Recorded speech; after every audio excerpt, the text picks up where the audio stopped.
张老师，这不对劲儿啊！我明明焊住了，怎么一敲就掉了呢？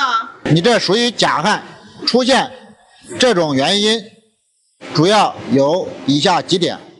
首先，我们所使用的焊接电流偏小，3.2直径的焊条在焊接平角焊时，电流在130左右。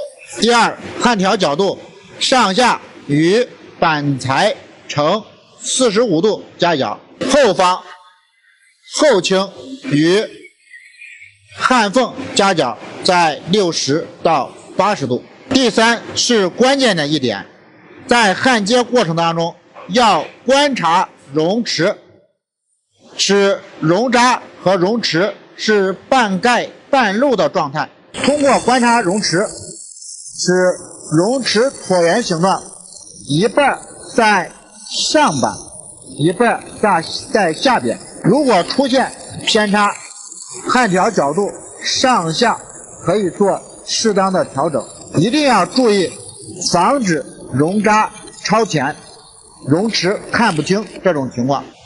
当出现熔池看不清，可以适当的往后倾斜焊条角度，